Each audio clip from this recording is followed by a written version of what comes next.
Hello friends, welcome back to our channel.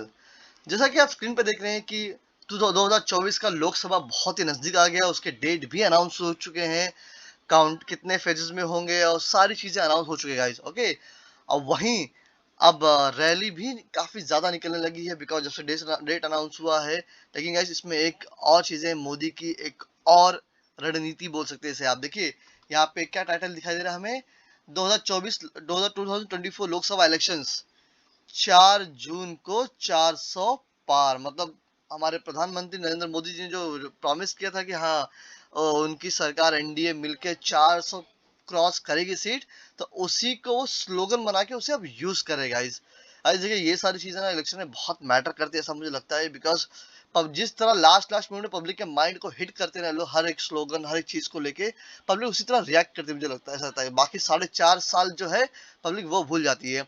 तो हमें जब भी वोट देना है गाइस, तो हमें बाकी ये 4.5 साल जो गवर्नमेंट ने की है उसे देख के हमें वोट देना है, बाकी लास्ट के 6 महीने जो अनाउंसमेंट किया उसे नहीं गाइस। ओके, चलिए गाइस इस वीडियो में हम आगे समझने की कोशिश करते हैं चार चार जून को 400 पार स्लोगन का क्या पूरा बैकग्राउंड है इसका और किस बेसिस पे इन्होंने ये चीज कहा है। वो सारी चीजें हम गाइस समझने की कोशिश करेंगे ओके, इस आर्टिकल के बेसिस पे।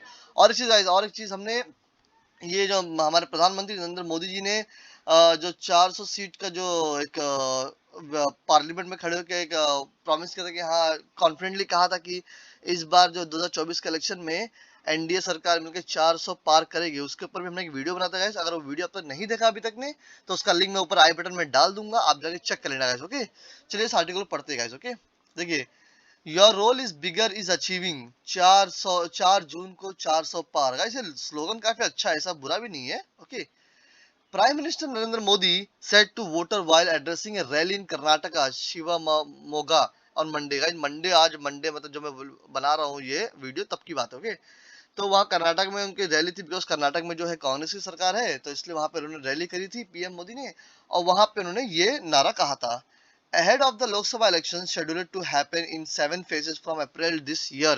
गाइस ये अप्रैल से ही शुरू हो जाएगा लोकसभा का इलेक्शन जो 7 phases में रहेगा guys. Okay, PM Modi said to the voters in Shivamoga, Congress is a party that will go to any extent to gain power। देखो उन्होंने कहा है कांग्रेस पार्टी जो कोई भी go to extent any go go party that will go to any extent to gain power। Okay, the British have left but the Congress has not left the British mentality of divide and rule. देखा इन्होंने ये कहा है कि British चले गए लेकिन Congress party ने ब्रिटिश की मेंटालिटी नहीं छोड़ी है, डिवाइड एंड रूल। और डिवाइड एंड रूल कौन कर रहा है वो हर कोई जानता है, जो समझदार है वो समझ सकता है अच्छे से। Okay, Congress first divided the country based on caste community and divided people on the basis of religions reasons and languages and to gain power. इन्होंने कहा है कि कांग्रेस जो है कांग्रेस जो पहला जो डिवाइड किया था कास्ट कम्युनिटी पीपल्स का इस रिलीजन्स को लेकर डिवाइड एंड रूल तो अंग्रेज लोगों ने करके गए थे। ठीक है, अगर कांग्रेस ने ऐसा किया होता तो आई डोंट थिंक कि इतना ग्रोथ अपॉर्चुनिटी इंडिया में होता अभी तक। ओके, लेकिन चलो जो भी है, जीतने के लिए कुछ ना कुछ अपोजिशन पार्टी को क्रिटिसाइज करना जरूरी होता है, इसीलिए उन्होंने ये कहा है अपने रैली में। ओके, अपने भाषण में देखिए भाषण दिया उन्होंने कहा है वो चीजें। Congress has again started playing the dangerous game of dividing the country. Now they have also started speaking openly about their intentions. Guys अब अगर बात करेंगे इसकी तो देखिए आई थिंक इलेक्शन कमीशन ने कुछ गाइडलाइन निकाली थी कि हाँ अपने अपने रैली में आप लोग कुछ चीजों को लेके आप लोग ने नहीं पब्लिक को डाइवर्ट करना है। तो लेकिन आई थिंक वो इलेक्शन कमीशन की जो गाइडलाइंस है वो खाली नाम के लिए है बस। आई डोंट थिंक कि कोई उसको सीरियसली यूज भी करता है, उसे इनडायरेक्टली उसको घुमा के यूज करते हैं। लेकिन गाइस ऐसे अगर बात करेंगे guys, तो अगर कांग्रेस पार्टी गाइस देखिए मुझे ऐसा लगता है देखिए 1947 के बाद से कांग्रेस पार्टी फॉर्म होके सबसे ज्यादा पीएम वही थे। अगर आप डेवलपमेंट की बात करेंगे गाइस तो काफी अच्छा डेवलपमेंट इंडिया में हुआ है। पीएसयू बैंक्स बने हैं, एजुकेशन सिस्टम उन्होंने बनाया है, गवर्नमेंट हॉस्पिटल्स बनाया है और रोड बनाया है गाइस, बहुत सारे कॉर्पोरेट सेक्टर बनाया ना, बहुत चीजें उन्होंने बनाया। ऐसा नहीं कि उन्होंने कुछ नहीं बनाया अपने साल में। मतलब ऐसा है कि 1947 में जो आजादी के टाइम जैसा देश था आज भी वैसा, ऐसा कुछ नहीं गाइस। उन्होंने बहुत कुछ बनाया, ऐसा नहीं हो सकता नहीं बनाया है। देखिए हर पार्टी करप्ट होती है, ऐसा नहीं बोलूंगा कि हर पार्टी शरीफ है, मैक्सिमम पार्टी करप्ट होती है। लेकिन करप्ट होने के बावजूद हमें समझना है कि वो करप्ट पार्टी हमारे लिए कितनी बेनिफिट है। तो देखा जाए तो ये पार्टी बेनिफिट थी उन्होंने काफी अच्छी अच्छी चीज की है। अगर बात करेंगे अगर मोदी सरकार की, बीजेपी सरकार की, तो पिछले 10 सालों में उन्होंने अगर देखेंगे तो एजुकेशन का बजट उन्होंने बहुत कम कर दिया है। एजुकेशन पे ध्यान नहीं है। आज के टाइम पे ऐसा हो रहा है कि एजुकेशन मतलब ऐसी चीज हो गई कि हमें जरूरी है लेकिन हम अफोर्ड भी नहीं कर पा रहे, ये हो गया। अगर एमबीए की एग्जांपल, एमबीए की पढ़ाई करेगा तो लाखों रुपए फीस, एक मिडिल क्लास आदमी को कहाँ से अफोर्ड कर पाएगा फीस गाइस। तो ये चीजें गवर्नमेंट को सोचना चाहिए और गवर्नमेंट स्कूल्स में, यूनिवर्सिटी में एमबीए की पढ़ाई मिनिमम अमाउंट में करानी चाहिए गाइस। तो ये होता है एक स्ट्रैटेजी, ये नहीं कि आप डिवाइड एंड रूल खेल रहे हो। किसी को क्रिटिसाइज करने से पहले खुद भी देख लो कि खुद ने क्या किया है। ओके, ये एक मैटर था गाइस। देखिए गाइस, मैं पहले ऑपोजिट चीज बोल रहा हूँ गाइस, मैं किसी पॉलिटिकल पार्टी को क्रिटिसाइज नहीं कर रहा हूँ। ये मेरा पर्सनल ओपिनियन है, पॉइंट ऑफ व्यू है, मैं वही बोल रहा हूँ। आप लोग का कुछ और हो सकता है, वो आप लोग समझ सकते हैं, लेकिन मेरा यही है और मैं वही बेस पे मैं वोट भी करता हूँ गाइस। ओके, क्योंकि मुझे देखना है कि मेरे बच्चों का फ्यूचर क्या होने वाला है, ये पॉलिटिकल पार्टी अगर सेम कंट्री फॉर्म रहेगी तो। Okay, if India block wants to destroy Shakti worshipping, it is our declarations. When you vote for BJP, your vote is for social justice.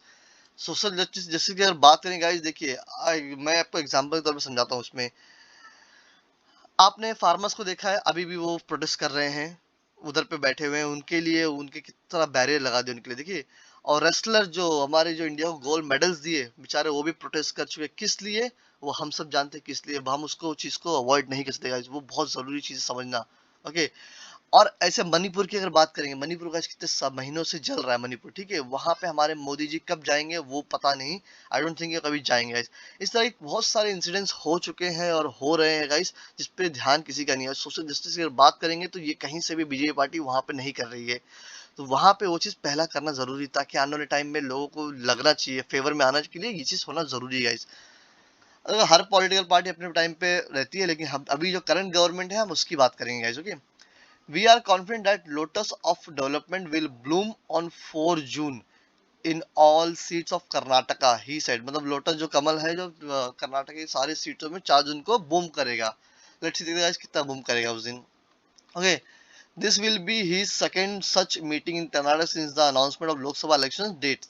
The first was on Saturday as at Kalaburagi, the home turf of Congress President Mallikarjun Khargere। ये second meeting है guys इनकी। Okay okay, थोड़ा सा ये BJP is expecting a huge turnaround of the Alama Prabhu ground freedom park for the meeting in the home district of Yadurappa, who is a member of the parts of important parliamentary board। The saffron party, Yediyurappa की बात रही है तो वो पहले BJP के CM थे कर्नाटक के, उन्होंने रिजाइन दिया था। तो वही पार्क में मोदी जी की अभी सेकंड मीटिंग है। देखिए, the saffron party is aiming to better its 2019 performance where it won 25 of the 28 seats in 2024 as well.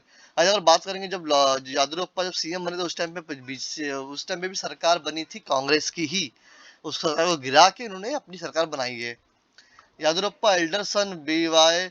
Raghavendran in the BJP candidate for the Shimoga Lok Sabha constituency, where former Deputy CM Chief Minister K.S. Ishwarappa has announced he will contest as an independent candidate as he is upset over the denial of tickets to his son K.E.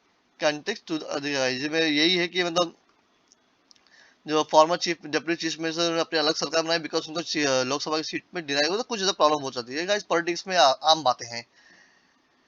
तो guys देखिए, ये सारी अगर बात करेंगे इसमें इसमें मोदी जी ने जो कहा है अपने जो 400 पार की गाइस, ये तो अब पता नहीं कितनी मुमकिन है कितनी नहीं, वो तो इलेक्शन रिजल्ट आने के बाद ही पता चलेगा। लेकिन गाइस मैं फिर से बताऊंगा कि आप लोग ये देखिए कि आपके बच्चों का फ्यूचर क्या है, वो देख के सोच समझ के वोट दीजिए। बिकॉज अगर आप पिछले अभी रिसेंटली जो अनाउंसमेंट है उसकी बात मत कीजिए, उसके पहले की बात कीजिए। अगर पूरी बात देखेंगे आप तो आप इजीली जज कर पाएंगे आपको किसको वोट देना है। ओके, तो आई होप आपको गाइस ये वीडियो समझ में आया होगा, ये आर्टिकल समझ में आया होगा। हम इसी तरह और भी आर्टिकल्स लेके आते रहेंगे, आपको कोशिश करेंगे एक्सप्लेन अच्छे से अच्छा एक्सप्लेन करें, ताकि आप भी समझे और आपको डिसीजन लेने में थोड़ी आसानी हो जाए। ओके गाइस, और हाँ, इसमें हम कोई पॉलिटिकल पार्टी को क्रिटिसाइज नहीं कर रहे हैं, ये हमारा पर्सनल पॉइंट ऑफ व्यू है। ओके, चलिए गाइस, मिलते हैं हमारे अगले वीडियो में, तब तक के लिए वाजिद अली खान साइनिंग ऑफ।